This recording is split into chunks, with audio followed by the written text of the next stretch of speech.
There we are. We are here. Pete, how are you? I'm good. How are you?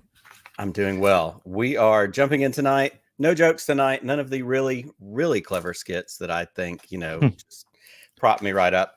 We're going to open the show tonight with a tribute to someone we lost last week, the day after we were on air, Carl Weathers.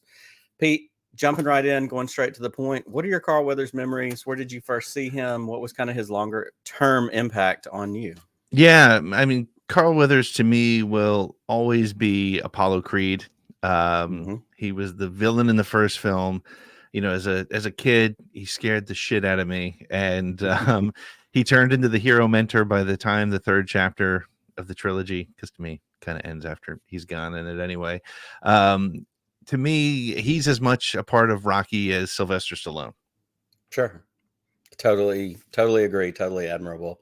For me, Carl Weathers, my first experience was actually in Predator as Dylan. I was not born when the first Rocky came out. Obviously, the sequels came out as I was growing up. I was aware of them. I was aware of who he was, but didn't watch those probably closer to middle school.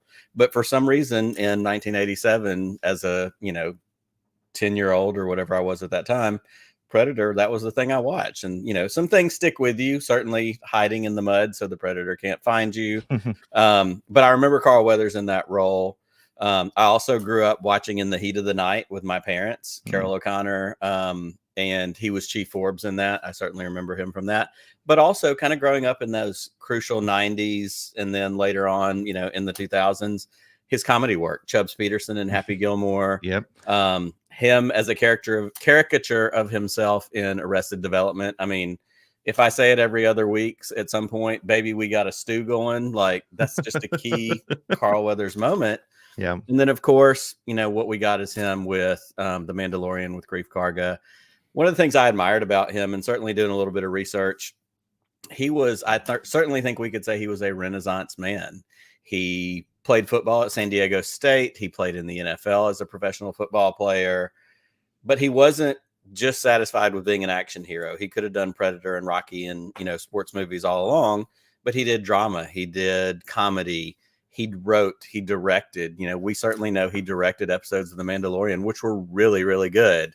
And the feedback that we hear from the people that worked with him, certainly in all the media stories in the last week, but even with our, friend of the show, Paul Sun-Young Lee, talking about the consummate professional that Carl was, the way he interacted with his, staff, his crew, the actors that he worked with, absolutely seems to be someone to be admired and is absolutely a loss for the Star Wars community, for people. Certainly we talk about being Gen X all the time. For those of us that grew up, Chris Ryan's, he talked about, the connections for him to Carl Weathers and the reminders of his dad and that kind of stuff. So it was a huge loss for all of us in the, anybody who's been a fan of entertainment in the last 45 or 50 years. So tonight, in honor of a great talent gone far, far too soon, we're going to raise our glasses to Mr. Carl Weathers. We're going to offer this toast. May the force be with him always. And this is ATG Live.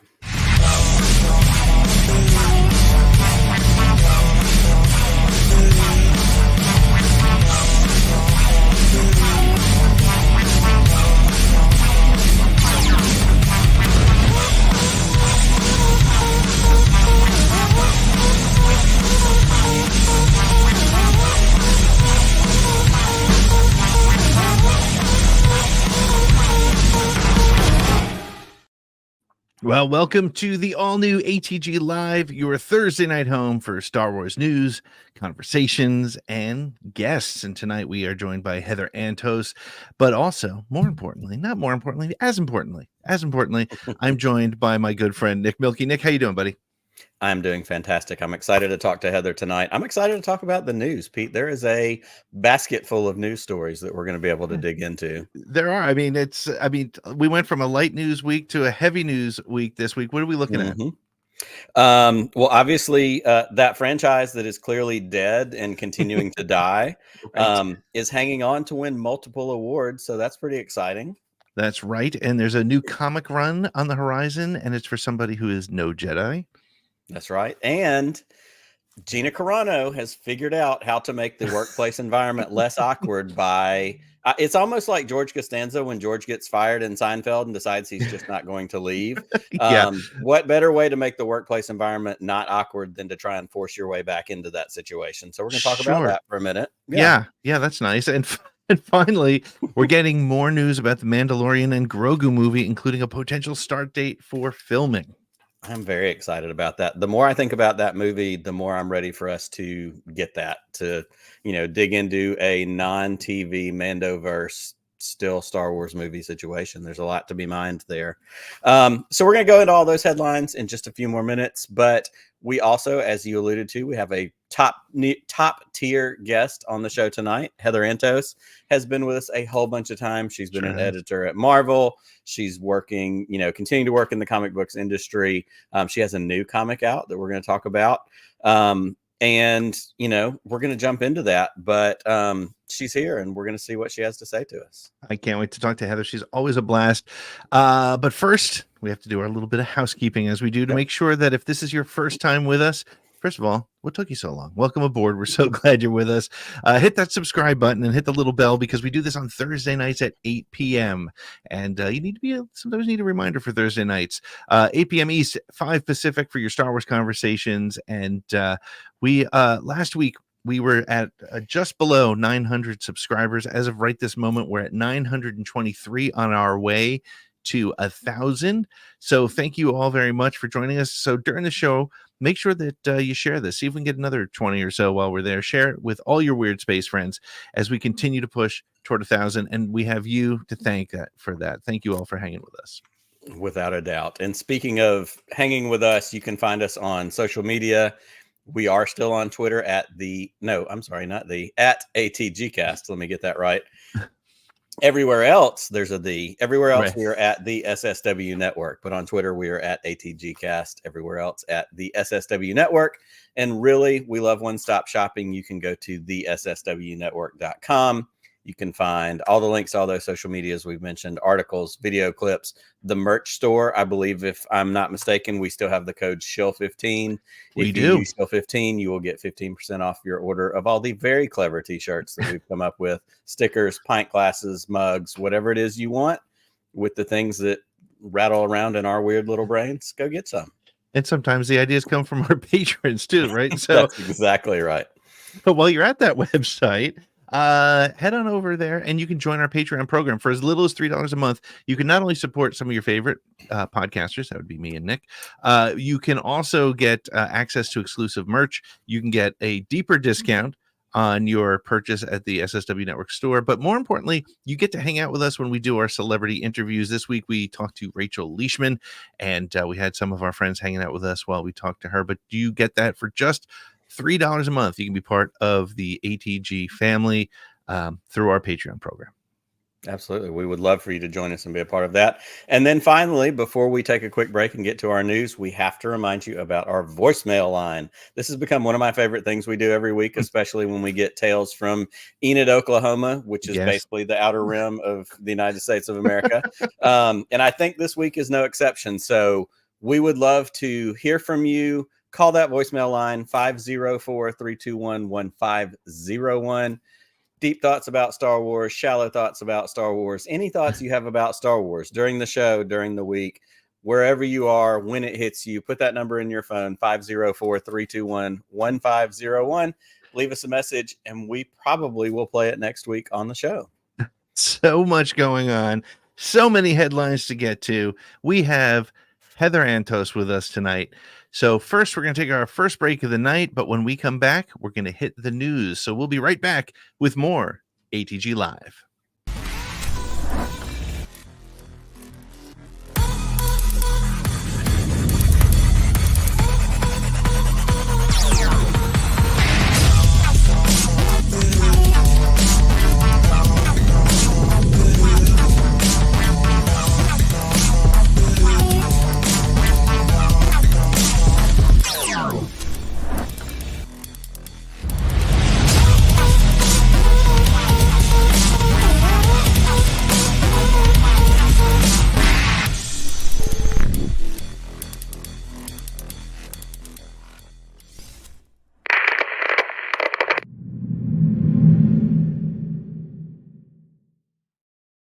Well, welcome back to ATG Live, your Thursday night home for all things Star Wars. We give you the news, we give the analysis, we listen to you, we play your comments, we play your voicemails, and we have amazing guests. So if you're hanging out with us because you saw Heather Antos is going to join us, she will be with us very soon. So keep hanging out with us. And in the meantime, hit like, hit subscribe, join the family. But first, let's get to those news headlines.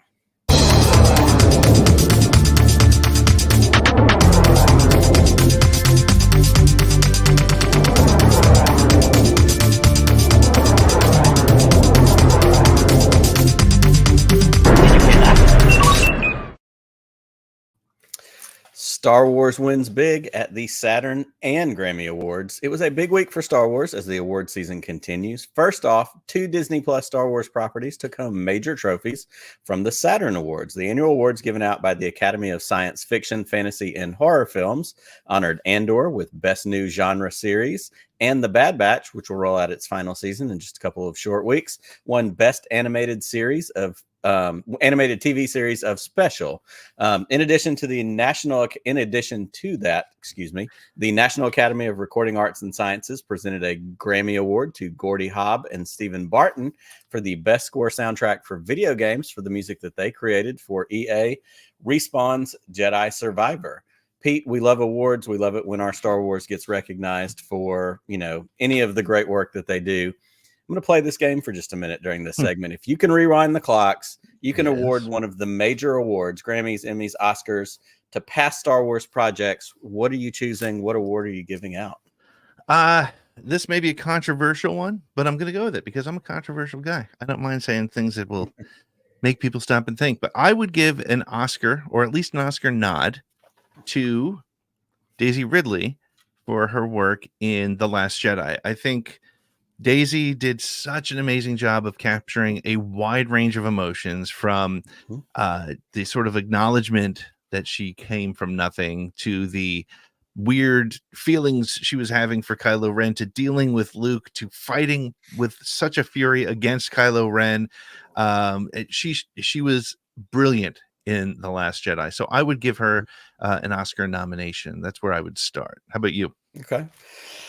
Of course, knowing me and throwing a shout out in there, today is actually the maestro John Williams' birthday. Yeah. Happy birthday to him. I would love to throw as many Grammy awards as I can at him, but he has a bunch of those already. So I don't feel Isn't like it it's like double digits. It's like 18 or it's something. ridiculous. I don't know what the number is. Yeah. He's not hurting for Grammys. But if I'm going with the second choice, honestly, I could absolutely throw Rogue One in a potential Oscar category. It's such a good movie, and I'm not going to say that we overlook it or that it gets overshadowed, because it doesn't. We talk pretty regularly about what a great movie it is, not just as a Star Wars movie. It's a great war movie. It's a great, I mean, it kind of takes me back to some of those war movies that we grew up watching, whether it's Bridge Over the River Kwai, whether it's, The Dirty Dozen. Like, it has that same feel of like, we're putting a crew together, we're going and doing a caper, and it's in the middle of a war. And it's just compelling from, start to finish. And if you don't have the context of it, the prequels before Star Wars coming right literally seconds after that movie ends, right, it's still a fantastic movie. So I think you could absolutely make the case for, potentially a Best Picture Oscar for Rogue One.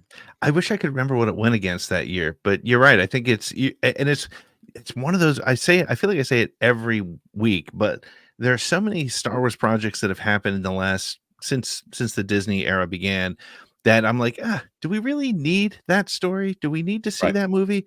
And every single time it blows me out of the water. Yeah, I would definitely love to see that for Rogue One, and even maybe a Best Actor for Diego Luna, because he pulled some really great stuff out of that movie, without a doubt. It hits on all the right notes, and you can pull even individual parts out of it. Absolutely, I could not agree more. Cool. Well, the Mandalorian movie is set to start filming this summer. Last month, it was announced that the next Star Wars film would be The Mandalorian and Grogu. The Mandalorian Grogu? Yeah, actually, we could call it that. But it is called The Mandalorian and Grogu, and is directed and produced by Jon Favreau, with additional production credit going to Kathleen Kennedy and Dave Filoni. Earlier this month, Film Production Weekly which is sort of the inside scoop on all things happening in the film business. They said that the movie is set to begin production on June 17th of this year. A report also came on Wednesday that said that the film is officially slated for 2026 release, and the logo for the movie even seemed to appear online. Still not sure if that is fan-made art or not, but you know what? I'm buying it. I'm going with it. Ash Crossan, who's a friend of Around the Galaxy and a reporter for Entertainment Tonight, caught up with Dave Filoni at those Saturn Awards that we just talked about and asked him, so does this mean no season 4? To which the man in the hat said, there's so much spinning in the galaxy right now. You know me better than to commit to any one thing. So, Nick, I am going to say that this filming, if it does begin in just a couple months, I think that spells the end of season 4 for The Mandalorian. And I'll tell you what, I'm totally fine with that. I think that's the right move. I think that Disney Plus told the story perfectly. It ended perfectly. I've said it 1,000 times. The story ending with his feet up and his son playing in the pond just ended that story. So let's let the movies take it in a different direction. Nick, what do you see from this movie? What do you want to see from this movie? Keeping in mind that it's different from the Filoni-driven Mandoverse movie, which is still on the horizon as well. This is correct. And I think that that's a very key important detail. This is a Jon Favreau directed movie, if I'm not mistaken. This one's a Favreau movie. Yep. This is going to have Filoni fingerprints on it, but it's going to be, under the Favreau lampshade. That's putting out the light that we're going to see. I think that it has the opportunity to be maybe a little more mainstream. Maybe not quite as lore driven, quite as deep in the weeds. It's certainly going to have, things that Star Wars fans connect to. But when we saw the first couple of episodes, the first season of Mandalorian, that was very much us playing with our toys in the toy box, in the sandbox. I think that has the opportunity to be, a part of this coming back in there, bring in some, more of the OG Gen X fans of our age, while still including, some of the other folks that are going to come in along the way. I think it's going to be nostalgia driven. Actually, I think it's going to continue that storyline, but it's going to, lean back a little bit and focus on a little R5D4, focus on, some of those notes that ring some of our bells. I'm with you. I think, and I hope that it is very much a self-contained story. I would love it to be kind of I don't know what the adventure would be, but sort of the adventure of the week kind of concept that we've seen in the TV show. But let's see that in a 2-hour movie. And I do think you're right. I think there'll be a lot of callbacks, but I also think that it may be an opportunity to also bring Grogu and Din Grogu and Din Djarin to a wider audience. And that's a weird thing to say because everybody's got the Baby Yoda shirts. You can't throw a cat in a Walmart without hitting one of those. But and throwing cats in Walmart, by the way, great idea. Go do it. I'll do it. You didn't hear it from me. But I think, people who don't have Disney Plus, people who aren't religious about their Star Wars are going to go on a Saturday to watch The Mandalorian and Grogu, and it may be their first introduction to little Baby Yoda. So I think it's a great opportunity, and I'm really looking forward to it. So I think your setup is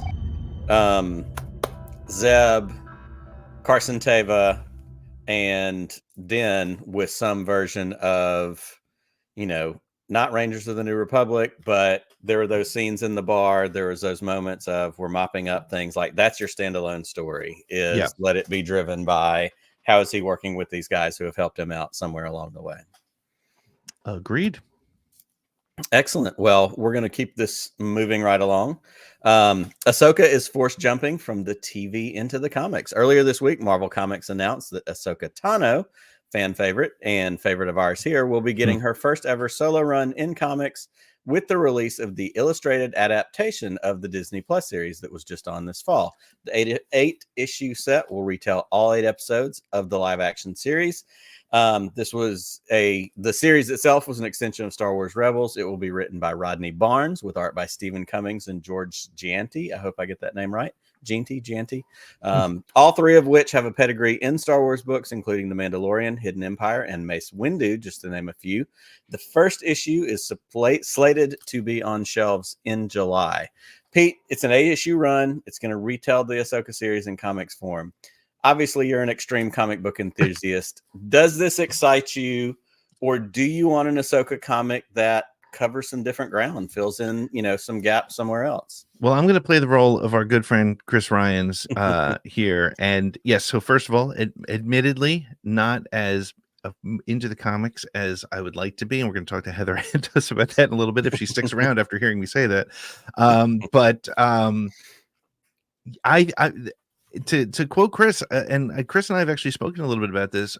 I think it's a great way to get people into comics who may not be into them previously.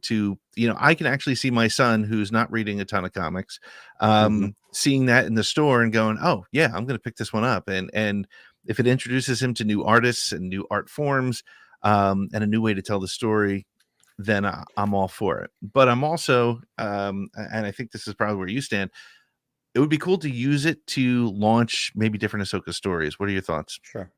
Yeah, that door can swing both ways for me. As someone who likes to collect things, I would love nothing more than, one day when the trade of all 8 issues of that comes out in one, neatly, package that appeals to suckers like me who buy things because they look cool. I can put it on my shelf with, the other comic books, the other that I have, that kind of stuff. And it also has the ability, we talk all the time on the show about windows and doors, and this is another opportunity. Maybe somebody didn't watch that show, but they know Ahsoka and they see it, in their Barnes and Noble, they see it at their local comic book store and they go, ooh, I want to check that out. And they get to be introduced to that story that we already know. So it offers another opportunity for somebody to join this galaxy that we love so much, to follow this character that we love so much. Yep. Yes, of course, I want more stories because I love that character and I want to know, what else is she doing? What else has she been up to? Where was she in between this thing and that thing? It has the ability to work both ways. We can't really lose. And that's the joy of where we are with Star Wars right now, whether it's animation, live action, comic books, novels, movies coming back on the big screen. We get all of it. Which one do you love? Have some. It's there for you. But I'll say this, and I hear what you're saying, and I do like, as I just said too, like I like that you can get the story that you got on the screen. But man, I remember the Star Wars comics when we were kids that were the movie adaptations of Empire, Return of the Jedi, Star Wars, and the story was expanded because it came from a different version of the script or a different version of the story. So there were different things, different interpretations. So unlike the Kenobi comic, which we were just looking at earlier today, which basically it takes screen grabs from the show and redoes the style of art. And redoes those scenes. I would love to see the scenes from a different perspective. I would love to see, more of that story. What didn't we see? What wasn't in front of the camera? What are some more conversations between Hera and her son? I think those are the kind of things that I would love to get more out of the comics if we're going to go down that road. Yeah, it's kind of that wide angle lens thing. You get this much in the show, let's expand it out and see what's going on either side of that screen that we didn't get before. Absolutely. Well, we got another headline here, and it is that Gina Carano is suing Disney and Lucasfilm. On Tuesday of this week, Gina Carano, formerly Cara Dune in seasons 1 and 2 of The Mandalorian, filed a lawsuit against Disney alleging wrongful termination and discrimination after Lucasfilm did not renew her contract in February of 2021. The complaint claims she was fired from her role as a result of her taking a social media voice of right-wing opinions, which Disney allegedly disapproved of. The papers filed cite examples of where her co-stars Pedro Pascal and Mark Hamill posted political commentary, yet they remained in good standing with the company, and claims that Disney targeted her in a bullying and smear campaign. Elon Musk is financially backing the lawsuit as part of his commitment to free speech on his platform. Bob Iger was asked yesterday by CNBC what his thoughts were on the lawsuit, and his one-word response was none. Nick, as a guy who has had direct interaction with Miss Carano on Twitter, you know that I have thoughts on this, so let me start with you. Does this lawsuit even stand a chance? We're gonna put you in one of those bubbles like you see on those videos where people just run and smash into each other. We're just gonna put you in that bubble so you don't have to smash into anyone while we talk about this. No, it doesn't. And Bob Iger, he's nailing it right on the head. None. It's a right to work state. She was not fired. Her contract was not renewed. Like, there are so many of those little salient details of this story that get sensationalized when Elon Musk gets involved, when, certain political factions who want to drive this narrative and push this story farther along get involved. I think, and I've seen it in the chat, somebody said Gina needs to sit down. Somebody else said this is going to get thrown out. I think that's exactly right. I don't think there's a court case here. I don't think there's something there. And as I kind of jokingly said at the top of the show, what are we suing for? To be put back in the show? What better way to get into a place where people don't necessarily want you there than to force your way back in? How do we think this story is going to turn out? No, yeah. I don't think there's a case here. I don't think it's going to get anywhere. I think it is a modern day way to leverage the court system for pure PR and to push the same exact narrative she was attempting to push in social media to begin with, but this time on a larger stage. And honestly, while 1.8 million people read the tweet that she threw at me over in the fall, this has been picked up by every major publication because now it's a Disney story, it's a Lucasfilm story, it's an Elon Musk story. And somebody was saying to me on Twitter just yesterday, do you really think Elon Musk would do this if he didn't think he would win? He bought Twitter and he's not winning. He is absolutely in a position where this does nothing but pretty much on brand. It continues to provide him with an opportunity to say, you can say whatever you want on Twitter, so come over here. And that's what he's doing. And Gina does not stand a chance on this. As you said, I am no lawyer, but I do know that her contract was not renewed. It was not a firing. It was not a wrongful dismissal. And I am certain, having never read a Disney actor contract, I am sure everything has been buttoned up from top to bottom. I mean, you can't work at your local Dunkin' Donuts without having some sort of an out clause available because of your behavior. So this is, and again, whether you agree with her or not, the fact remains Disney did not want to work with her based on the shitstorm she was creating and opted out. And that's what happened. This was purely an opt out from Disney. This was not a smear campaign. Yeah. Well, and let's just look at something you said just gave me this tiny little light bulb moment. Let's just look at it this way. You and I have both had t-shirts that we have created in our respective t-shirt stores, both before we joined up as a team and afterwards, be struck with, cease and desist Disney. Hey, this violates copyright. Right. Yep. We've had streams that have been struck because we played something with music and something sorted out. If those little things can get flagged because of a couple of nobodies like us who just love Star Wars, what do we think the preparation level is for Disney versus Gina Carano in this very silly situation? It's not. There's not a thing there. I am sure that they're already ready already. Well, Nick, there has been this has been a week that has really honestly given us an overabundance of news. So we're going to do a little something different this week, and we are going to take a few extra minutes to venture into overtime.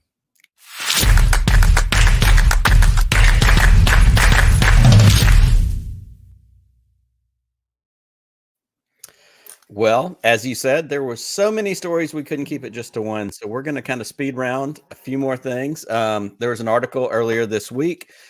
Wes Chatham, who played Captain Enoch in Ahsoka, talked about his character. He talked a little bit about hints for season 2 of Ahsoka. He said, of course I wanted to do Star Wars. And there were those moments of being offered the job, wasn't sure what it was going to be. Let me take a look. Let me whatever. But he told his people, he said, here's the deal. I'm going to get out there. They want me to come read and do a costume fitting. He said, as soon as I see stormtroopers walking around, he's like, I'm not coming back. Like, I'm going to be there. And he made a really great point. He was one of the only characters, or the only character that Thrawn introduced to anyone. This guy's coming back. There's going to be Captain Enoch in a season 2. That's exciting. He'll be coming back, but I'm Arthurian thing, but let's go. My hot take here is, man, he's a weird looking stormtrooper. It's weird. I still can't get past it. I try. I know everybody loves it, but hey, it gives me Sons of the Harpy vibes from Game of Thrones. That's what I keep coming back to. It's bizarre. Donald Glover was doing the rounds for his Netflix show, and he said that yes, the Lando movie is still being worked on, and he's out there doing it for the love of the characters and because his kids love Star Wars, and he's doing it with his brother. And he says he's got control over it. And, to hell with everybody who says that Kathleen Kennedy's putting her fingers in everything. I don't think Donald Glover is going to take these steps into this role, into this as a film, unless he's going to be able to do what he wants. He's one of those silent, strong, figures in Hollywood. He's got a lot of pull, and I don't think they're going to mess with that. Not at all. And he even said, he's like, I'm doing this for several reasons. He said, I love the characters. He's like, and my kids like Star Wars, and he's a dad and he's got young kids. And guess what? Dads will do things their kids want them to do. You and I can both attest to that. This is true. So, this is true. Why not jump in and keep going? Bad Batch is coming out. Season 3, the final season, is dropping in, I guess, just a little under 2 weeks from now. Yeah. Rotten Tomatoes today had a little bit of a sneak preview for season 3. We get a little 1-minute clip of oh crap, why am I blanking on her name? It was Omega. Omega coming to talk to Crosshair, and they're locked up. They're in, assuming, Mount Tantus, because that's kind of where we saw them at the end of season 2. And she's talking to him through a grate. There's this moment about, we need to try and escape, and he says, you need to give up. And it's just that emotional whatever. It was a great scene. The thing that stood out to me was she had a moment where she said something to him, and the camera cut to his hands, and his hands have a little bit of a shake, and it has that little feeling of, is there something going on with his, clone, physiology? Is it a little bit of a PTSD thing and the regret from his brothers? There's going to be some emotions, and I think that's where I'm coming at with this. Is this show's going to get heavy here in this last season? Yeah, as I said on Twitter, somehow I watched that and somebody started cutting onions. I mean, it was strong. Finally, Empire magazine teased on Twitter today, just simply with a black starry background and in the Lucasfilm teal and the famous a long time ago font. They just basically said, hello there. And then the promise of tomorrow at 4 p.m. Greenwich Mean Time, which means 11 o'clock East, 8 a.m. Pacific. They're going to be dropping something. We got 30 seconds left, Nick. What's it going to be? My speculation is it's a 25th anniversary Phantom Menace special edition mega, interviewing all the cast, all the people, all the behind the scenes, bring them in, give us a big issue, just because we don't normally get shows and Obi-Wan season 2s announced from Empire. But hey, why not try? I think I'm going to go out there. I'm going to say it. Ewan McGregor has not been shy saying he would love a season 2 of Obi-Wan. It's not going to be what it is, but I would love to see it. So hey, let's try it. Let's see what happens. We'll know tomorrow morning. And we are going to take our next break because we have an amazing guest coming up with us in just a few minutes. We are going to be joined by Heather Antos, and we will be back with more ATG Live.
Well, welcome back to ATG Live, your Thursday night hangout for all things Star Wars news, conversation, your comments. But speaking of conversation, we have a guest who is big in the comic world. You may have heard of her. You may have heard of Marvel Comics. You may have heard of comics like Star Wars and Star Trek and characters like Dr. Aphra and Black Chrysanthemum. She's played a little bit of a role in that. So let's get to our Force Connect with Heather Antos.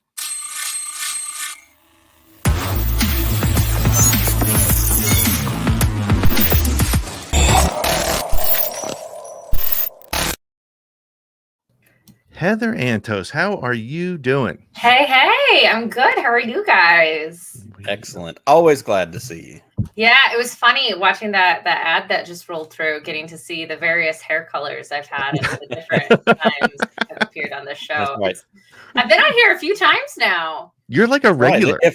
If nothing else, this show exists to be like a high school yearbook where you can just flip through all the different versions. Yeah, this is your new era's situation. Is this podcast? Right. I love it. Awesome. Fantastic. Well, we're glad to have you here. Because we're such good friends, we're fans of you. You've been on with us a bunch of different times, but we may have some folks tuning in tonight who don't know Heather. Give us a quick rundown of who you are, what you do, all that fun stuff. I mean, you did a pretty good job. I make comics. If you read comics, I've probably worked on some of them that you read. This year marks my 10th year in comics professionally, actually. And yeah, I got my start launching the Star Wars #1 and everything at Marvel 10 years ago. And since then, I've gone on to work for various Image titles, Valiant. I'm currently with IDW, where I work for that other Star franchise. I think we'll talk about that a little bit later. Yeah. But yeah, I've worked on just under 700 comics in my career. Holy cow. That's the problem. That's why I don't read as many comics, because there's too damn many. You've got 700 yourself. That's right. I don't sleep a lot though, so like it's fair enough. Yeah, it's kind of a trade-off situation. That's funny. Yeah, we mentioned at the top that you worked on Chrysanthemum and Dr. Aphra and a bunch of others. Was it Ryan Johnson? Who is it who said they loved the way you interpreted the beeps for the droids? That was that was a while ago. But anyway. Yeah, we'll call it Ryan Johnson because why not? Say Ryan Johnson, yeah. Who's going to check? But who's your favorite Star Wars character that you've been? I love that Jabba mug. That's amazing. Not for you guys. Yes. Which character that you've been a part of? And let's call it an original character that you that didn't exist before. That which character do you take the most pride in and you're most excited about? I mean, anyone who knows me or spent 2 seconds on my Twitter probably knows, in the Star Wars universe, it's definitely Dr. Aphra. Very proud of being a part of her inception into comics, into the Star Wars universe. Full credit to Kieran, Jason, and Salva for really, she's hers, or they're hers. But like she's just not supposed to be as big as she is, and she blew up overnight. And like when we talked about her and like Darth Vader is kind of this lonely silent type, like that's a boring comic to do. Right. We need someone who's annoying and talkative and can do all his dirty work. So let's bring in this Star Wars version of Indiana Jones. No one thought she would be as successful or as popular as she has been. And like, it's insane. It's insane that like 10 years later, people are still, almost 10 years later, people are still talking about her. She showed up in board games. She has her own book. She's in an audio book. She's, in the mobile games, she's popping up everywhere. It's incredible. How does it feel when you're sitting at a table at a con and somebody walks up dressed as Aphra? Like, what is that? How does that make you feel? It's the coolest thing, honestly. Like it is to see,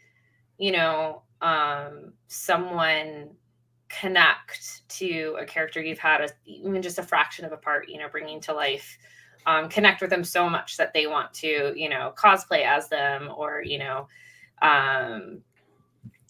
role play as them or whatever to do 501st work. It's surreal. It's the most rewarding thing, creating stories and comics and any sort of creative endeavor is a bit of a narcissistic pursuit. We're all just putting ourselves out there for people to validate us. Right. And tell us we're good and what we're doing is awesome. But we do it because, it's our way of trying to connect with the world around us and to show that our work has impacted someone so much that they want to emulate that in some way, shape, or form. It's just like, that's it. We've done it, so cool. Well, speaking of characters, and this may be the shooting fish in the barrel question. Obviously, with Book of Boba Fett, we get Chrysanthemum in live action. Mm-hmm. Begs the question: of the other characters you worked on, is Afra the one that you want to see in live action? Or is that such a precious, like sometimes we have our hero built up in our mind. We have that person like, well, I don't want to see what they look like because I don't want it to ruin, what I've created. Is she the one? Who else do you want to see in live action that you've worked on? Yeah, it's interesting because when you're working on an IP that's as big as, anything owned by Disney is, Star Wars is factually Marvel.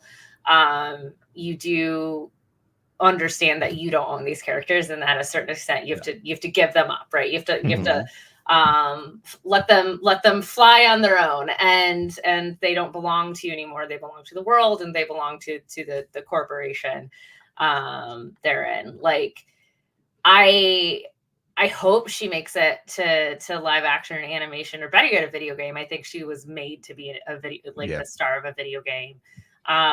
But she could absolutely hold her own Disney Plus show. I like to remove myself from pontificating on these things as much as possible, just solely because I think the best expectation is no expectation, because then you can't be let down or disappointed. I don't like to fan cast. Like, I see people and I'll entertain the conversations, but I personally don't want to, because if I start to envision, I want it done this way by this writer, this director, this actor, like, I'm just going to be disappointed when it doesn't happen. And I'm just, I just want to be excited and enjoy it when it does happen. Like Chris Anton, as you guys mentioned, I had no idea he was going to show up in Book of Boba Fett. I found out at the same time that everyone else did. And like, I teared up when my guy walked on screen, because I never thought I'd get to see a character that I had a part of bringing to life, like on a Star Wars television show. And I couldn't mentally process it at the time. Although I think I was more excited when he ended up in Fortnite than I was when he was in Book of Boba Fett. Right. That's kind of like, okay, he's ubiquitous enough that we can put it and the kids will want to play with it. And I get to be Chris Anton. I know, exactly. I play Fortnite every day. I get to be Chris Anton.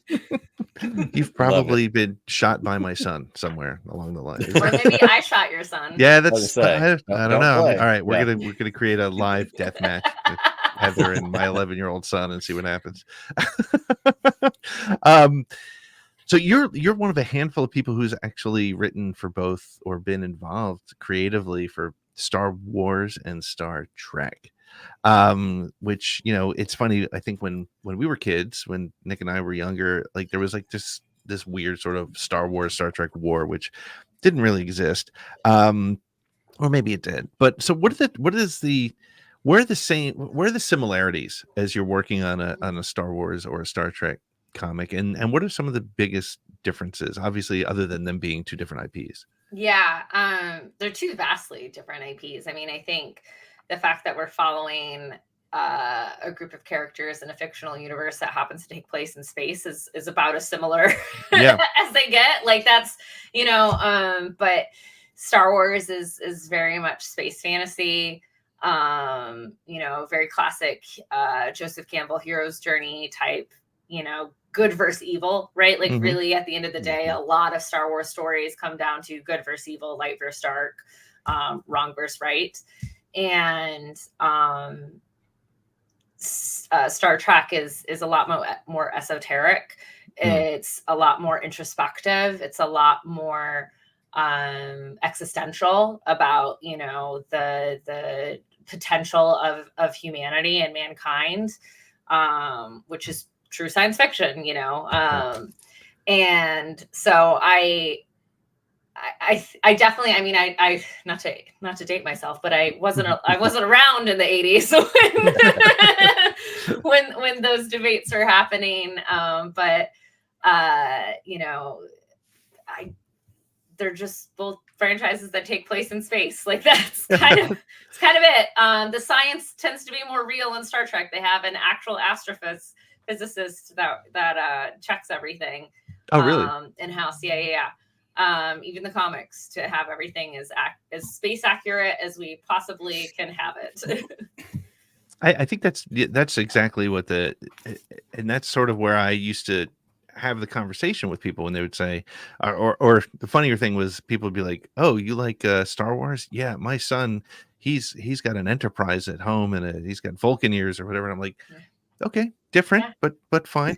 But you know, science fiction is actually such a different genre, which is why I think, like, honestly, when I look back at some of the old EU novels, for example, in Star Wars, I wasn't a big fan because they were great sci-fi novels, but my brain wasn't like, I wasn't in a sci-fi mindset, and it felt kind of a weird place for Star Wars. And I think that's where, in some of the, I won't do any specific call outs, but some more recent interpretations, as we start to spin out from just solely the films, and even some of the recent films, that they do touch on a hint of more sci-fi than just fantasy. And it's when they you know, brush up against the sci-fi elements that I'm just like, this doesn't feel, not that it doesn't feel right, but it's just not. It's just like we're kind of skirting the outskirts, the outer rim, if you will, of what Star Wars is. But there was a time, I think I'm the only comics editor who's ever worked on Star Trek and Star Wars at the same time. And there was a really brief overlap where, like, it was like 3 months or so where I was on both. And to be in the calls, you know, I had to like really mentally make sure I was present to not say warp versus hyperdrive versus phaser versus blaster versus, you know, all of these like interchangeable, but every franchise has their language, and God forbid you say the wrong one in the wrong meaning with the wrong exec. Yeah. Well, let me ask you this, because you hit on a little bit, and Pete, you hit on a little bit too, even talking about like the old EU, we've got books, that kind of stuff. We're at a point now where we have comics, we have books, we have TV shows, which we never had in Star Wars. We've got movies coming back. We have video games. We know the story group exists. Like, we know there's this group that's kind of helping, you know, find a path, keep things, you know, on the rails, you know, but how does that work in your experience? Like, what are the challenges in certainly an IP this big, but covers this many mediums, finding a way for it to still, you know, all jive and relate and work together? Yeah. And working with Star Wars, as long as I've had, the story group has definitely like changed and evolved and molded in various different ways as the years have gone on. I think just as Star Wars continues to expand and get bigger and more things happen, they're constantly like, how can we make this process more efficient and as minimal of a headache as possible for all parties involved? You know, because Star Wars has this idea that everything is canon, right? Everything is canon except the little golden books that have, like, you know, Leia and Darth Vader like going on that. Well, now except for that comic book, because it was canon, but then Dave Filoni, you know, did his own version of that thing. So that's like, you know, certain point of view, right? Well, and you know, right, and we keep running and into so that. on and so and on so on and so on and so on, because it's just impossible. And when I was at Marvel, the executive editor over there is a wonderful man named Tom Brevoort. He has a saying that I truly take to heart, and Star Wars fans and Star Trek fans hate it when I say it, but everything is canon until it isn't. Because it's you know, that's how you maintain having storytelling go on for as long as possible. And these are fictional stories that take place in a fictional universe, and we are all human. Having that been said, Story Group does have a wonderful like working relationship with all of its partners. It used to be everyone in Story Group had to read everything that came through from every single partner, which was impossible. And then they kind of branched out where, like, this member of Story Group oversees all of books, this member oversees all comics, this member oversees all of games, and so on and so forth. And they would meet and talk about all the stuff that's happening, and then go back to their, like, you know, their different licensees. And I think it still works in some sort of similar fashion. But I mean, it's anyone outside looking in, it's pretty transparent. Films are the most canon, then the TV shows, then the games, then the, you know, books, comics, you know, like blah, blah, blah, all the way down.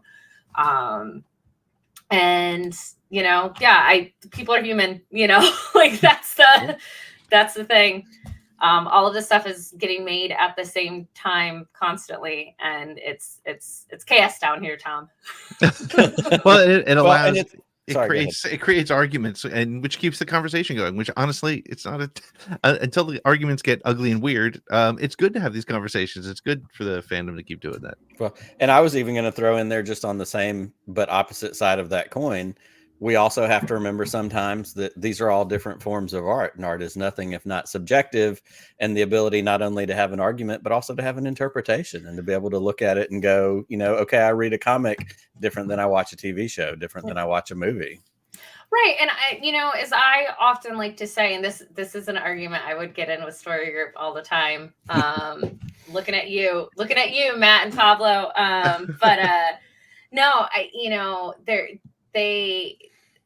a lot of times when working with various IP, and this isn't just Star Wars, but they'll have this rule of you can't have hyperbolics. You can't have first, last, most, greatest, least, right? You can't have a character say, well, this is the fastest ship in the galaxy. You can't say that, because if you say that, well, then that's canon, right? And now we have to be beholden to that. A character can't say, well, this is my first time I've ever had a taste of blue milk, because then that's canon. And for me, I'm just like, how many times has Han Solo said something that was like totally hyperbolic and not true? Yes. Right? How many times has any human being said something that's like a stretch of the truth, right? And so I'm kind of that same mind where, if we're reading these through the perspective of these characters, this is their canon. This is their canon. This is their truth. And that's how I personally sell the whole Dave Filoni changing the whole Order 66 with Kanan. Right. That whole thing. I'm like, look, our memories evolve and change as we get older. We process our traumas, and we live with the way that we can cope with it. Without a doubt, Han Solo's Twitter bio says prone to hyperbole right in the bio. Exactly. Well, we speaking of hyperbole, we do have the best audience of all the Star Wars shows out there, and we do have a couple questions. Let's just pick one question to throw to Heather from our group there. We have Ramsey Hassan says, big fan of your art posts on Instagram. How has your creative endeavors influenced your editing and vice versa? Thank you. First of all, thank you so much. They keep me sane. No, it's funny. It's still a bit of a secret to a lot of the people I work with that I draw, which I find hilarious. But I've been drawing my entire life. I've been writing my entire life. I just during the pandemic, I think with us all not being able to, go out and socialize, I started posting more and like really tracking my progress through digital art on social media. And if anything, I think it's helped me garner a better relationship with the talent that I work with, just because they see that like, oh, I actually know their process and understand what they're going through, and I can speak their language. Selfishly, it also helps me do my own art edits, so I don't have to wait for someone on production or wait for one of my artists to turn around art edits. I can do them myself. So if you have picked up some Star Wars comics, you have actually seen some of my art corrections in there. I've fixed many a droid. But it's a nice, for me, it's a nice wind down at the end of the day to use a different part of my brain, because when I am problem solving and critiquing story and reading scripts, it's a lot of critical thinking and processing information constantly. And so to wind down at the end of every night, just with like, Parks and Rec on in the background and, just drawing, I don't have to think. And it's very therapeutic. That's awesome. That makes a lot of sense. I love that. You have a couple of projects on the horizon. You were just tweeting about a couple things. Tell us specifically about She's Running on Fumes. I'm curious about that. And then also tell us where people will be able to find you, because I know you're doing some touring of different shows too. But let's start with this. It's a Comixology exclusive, right? Yeah, it's a Comixology exclusive. So She's Running on Fumes is a partially autobiographical comic by Dennis Hopeless. Dennis Hopeless wrote Spider-Woman for Marvel. He's written X-O Manowar at Valiant. He's written a bunch of stuff. Sea Stars Image. But this is a comic that is all about his mom learning how to chop cars when he was a kid to get out of an abusive relationship. And it is one of the most heart-wrenching, beautiful stories I've ever had a chance to work on. I was so honored when he asked me to be a part of such an intimate story of his life. It's hilarious. It's very heartwarming. And you know, the most insane parts of that story are true. So if you read the comic and you say, this absolutely didn't happen, I guarantee you that's one of the moments that was real. Hillary Jenkins' art on it is stunning. They're beautifully watercolored pages, all done by hand. And yeah, it's on Comixology right now. So you can literally buy it and read it right now. You can jump off the stream and go read this comic. Go do it. While you're watching the stream, go download it. And then when the stream is done, go read it. Yeah. Yeah. And then this year I'm traveling everywhere. I just got back from New Orleans. Literally next week, I'm going to be in Vancouver for Fan Expo Vancouver. Next month, I'm going to be in Toronto. And then after that, I think I'm in Cleveland. But I'm touring all over the country this year to various Comic-Cons. So if you see me talk about one coming near you, please come say hello. Have a bunch of comics, have a bunch of art. Yeah. That's fantastic. That's outstanding. And I'm going to throw one more question from the chat because I can. This is from Brian. Brian said, Heather, are you going to start selling your Eras Tour artwork as prints? And as someone who just yesterday joined your Taylor Swift Discord as a Gen X Swiftie, I have to say, y'all, if you're into Taylor Swift and you like comics and art, Heather's your one-stop shop for all of that. Yes, I do have them as prints. I am selling them in person at the conventions that I'm at. But if you are interested in them, I don't have my web store up yet. Hoping to get that around to that sometime this year. But DM me and we can work something out. So, well, Heather, it is always a pleasure to get to hang out with you. It's always so much fun. We're such big fans of everything that you do. Thank you for always being with us, hanging out with us. And on behalf of everybody that watches the show, everybody that gets to interact with you on Twitter, you're so fun. You're so great to interact with people who aren't being jerks. So the jerks can go pound sand. Everybody else is always excited to get to hang out with you. So thanks for being here, and we can't wait to see you again soon. Thanks for having me, guys. Take care. Always. Thanks, Heather. And we'll be back with more ATG Live.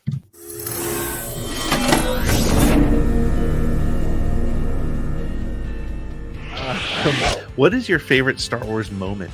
My serious moment is Mustafar, which I do think is a very millennial thing that we all quote it. We still remember every single line, and it's that I also have seen online is a very rooted in female fans really still quote that entire scene, and men do it too, but everyone I've seen is a woman being quote this entire thing, and we all do it without fail. We're my allegiance is to the Republic, to democracy. And so that to me is just kind of that community moment where we're all obsessed with this thing and we still remember it. And as much as I love other Star Wars moments, I think that one is still I get hype every time that scene comes on. That's excellent. I mean, I've done 196 interviews for the show, I think, and nobody's ever pointed that out.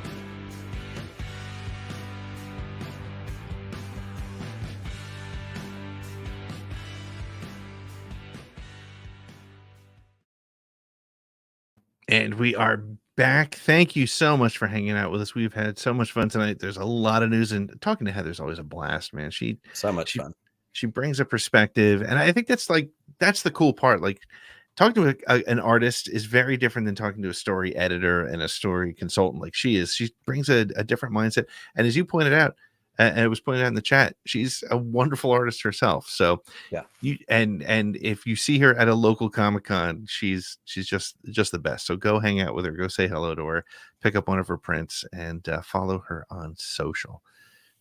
For sure. So, okay, well, hey, it's that time of the night where we intercept your transmissions. So let's get to them. Where are those transmissions you intercepted?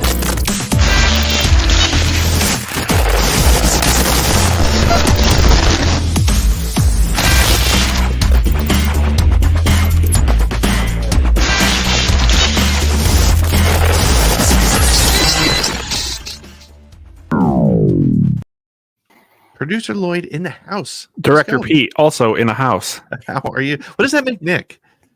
The talent? I mean, that's I don't know about that. I'm like Teleprompter a Nick. PA. Also I'm in like a house. PA at this point. I'm getting demoted more all the time. I'll be in craft services by next week.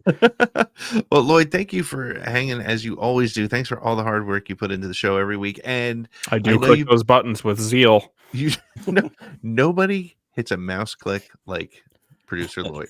I know you've been watching the comments, but I also know we got a couple of phone calls. So do you want to hit us with those first? Yeah, here we go. Hey fellas, it's Matthew again. Hey, I thought I would give you an update on my random asking people about Star Wars. I was at my son's Taekwondo last night. I went outside to take something to the car, and I seen a guy getting out of his car next to me. So I asked him, I said, "Know about Star Wars?" He goes, "Yeah, a little bit." And I said, "What's your favorite character?" He goes, he thought about it for a minute, He goes, "The guy with the ice cream machine." And I'm like, "What guy with the ice cream machine?" He goes, "You know, the guy with the ice cream machine. I've seen him doing the run." I'm like, "Are you talking about Wilrow Hood?" He goes, "Yeah." So I guess he loves Wilrow Hood from Empire Strikes Back. That was random. I didn't expect that. But, side note, my son's Taekwondo studio is next to a liquor store. So the guy was going into a liquor store. So maybe that explains a lot. So hope he's happy. Have a good day, guys. Talk to you later. Bye. I got to make a trip to Don't Enid. even know what to say. I mean, as someone who's a fan of Empire Strikes Back and liquor stores, like that call hit me in my sweet spot. I'm just gonna say, totally working. Are you sure you don't live in Enid, Oklahoma? I was gonna say, Nick? are we sure I wasn't the guy that likes ice cream machine guy in liquor stores? I don't know. We don't know for Can sure. neither confirm nor deny. You know, you can book a Disney cruise and get a $400 ice cream The machine drink at Camtono? the Star You can. Wars lounge. Yeah, absolutely, you can. Maybe we Saying. should. Just a GoFundMe. We'll get that going. $6,000 cruise. What's another 400? I guess. Right. I mean, if you're in for $1, in for the rest of the dollars, as the saying goes. But it's rechargeable with CO2. So, all right. What else you got? We got a call from Andy Hodges. Oh, Hey, Pete and gang, this is Andy, aka One Hat Town, and I have two what ifs for you. I think the most obvious what if that I can think of for Star Wars is what if Luke and Leia were switched with who they ended up with? What if Leia grew up on Tatooine and Luke grew up on Alderaan?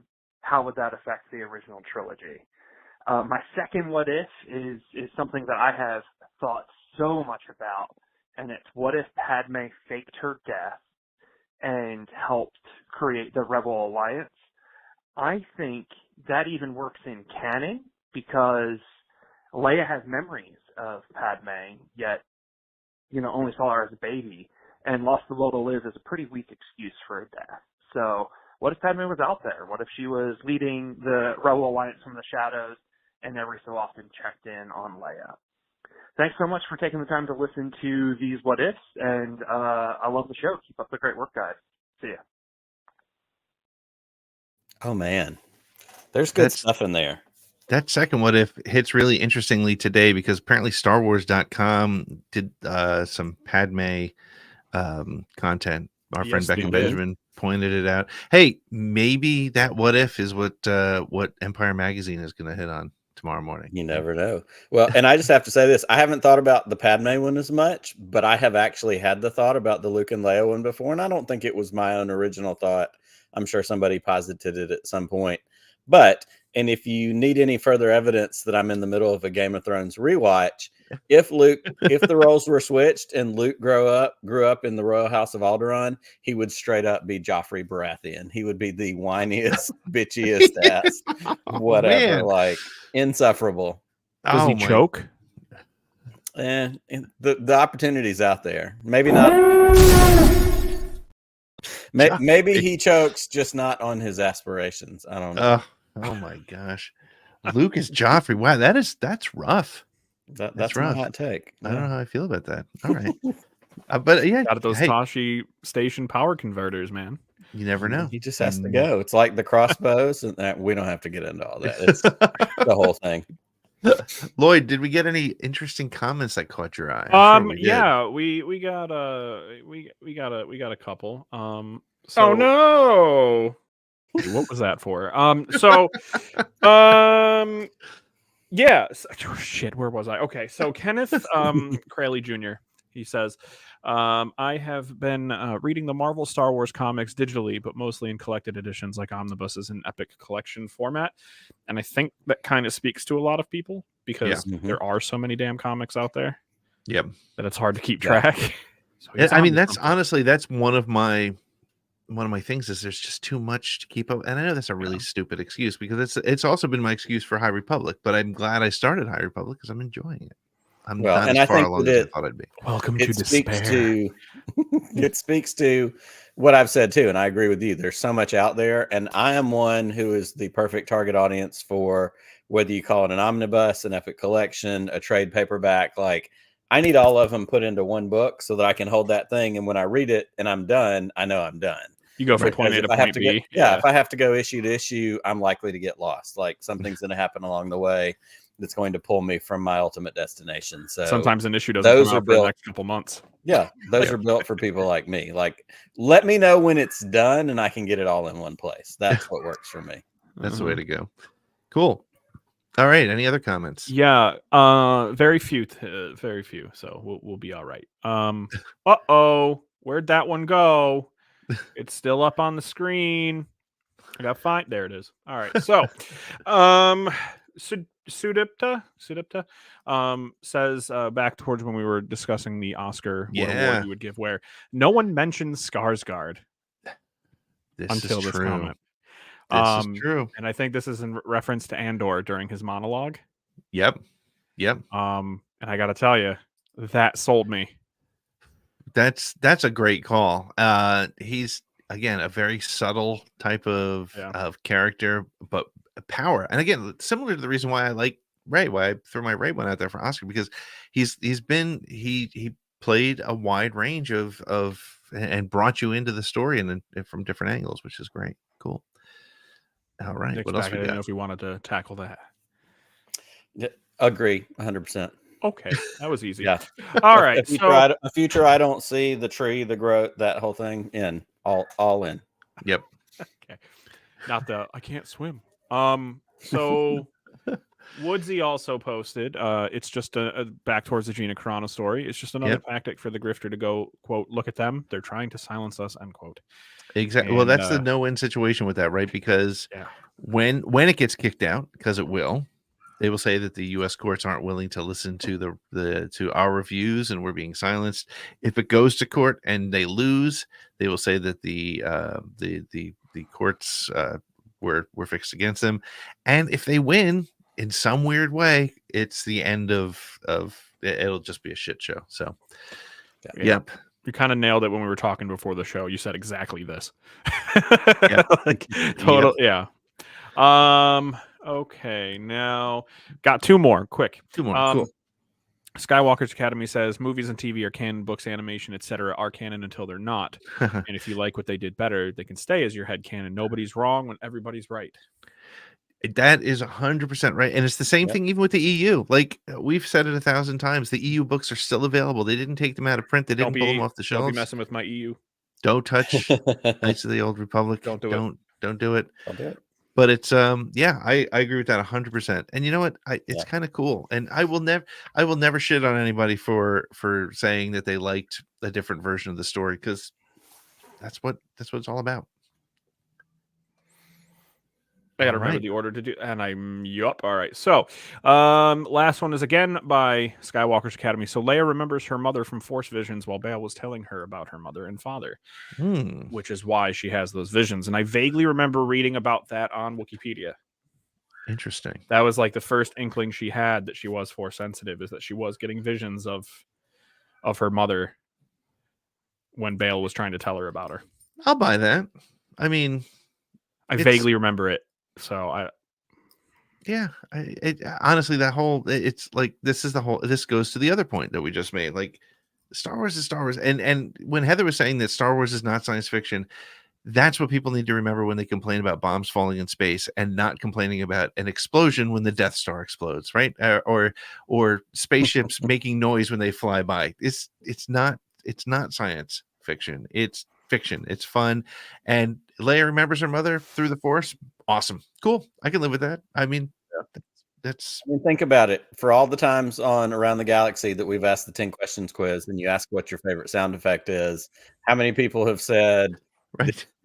Charge from Jango Fett's, Slave One, Attack of the Clones. But if we really want to stop and think about it, the sound that everybody loves doesn't happen because there's not sound in space. So what the hell are we actually? That's right. I don't know. They did it in atmosphere too, and it was pretty spot on. Yeah, but it wasn't the same. It was different because it was in different. atmosphere. So there's your science. Shut up and swap an asteroid for 2 TIE fighters. Yeah, I'm good. Yeah. Right. Shut the f up. Kind of where I'm at. Well, that's where hey, we are. this has been a wild show, a fun show, lots and lots of news, which means next week there'll be 2 stories, and we'll be stretching out some story about a special effects. Maybe it'll be John artist Williams' to us. birthday again next week. We'll do that one again next week. That's fine. But hey, if you're a fan of ATGLive, you're a fan of the Around the Galaxy shows, couple things coming up. Today we dropped, as you saw on the commercial earlier, we dropped our interview with Rachel Leishman. A lot of fun. If you're a millennial, she is talking your language. She talks a lot about, she gave me a perspective on the prequels that wasn't new, but I never thought of it the way she brought it up. So that's great. And next week on the show, if you had fun with Heather Antos or One Hat Town, or who else have we had? We had Robbie Fox, and of course we had Christina Ariel. Next week we're keeping the winning streak going, my friends, and we are going to be joined by Tom Spina from Regal Robot and Tom Spina Designs, and we're going to be talking, I think we're probably, knowing Nick, probably going to be digging into some of the Indiana Jones stuff that they're rolling out right about now. And Tom is a fantastic guy, great guy, and looking forward to getting his perspective. So, guys, this has been a lot of fun this week, and I look forward to all of you who are hanging out with us. Please like, subscribe, share, tell somebody you had fun on the show this week. Bring more friends with you next week. And we guarantee you'll have a good time with us every Thursday night here on ATGLive. Nick, may the Force be with you. Always. Just one more round, friend, then homeward bound, friend. Don't forget me in your dreams. Just one more song, friend, and then so long, friend. The nights get shorter, it seems. Just one more rhyme, friend. Yes, it's a crime, friend. But you know time, friend. Time can fly. So it's good night, friend. Good night, but not goodbye.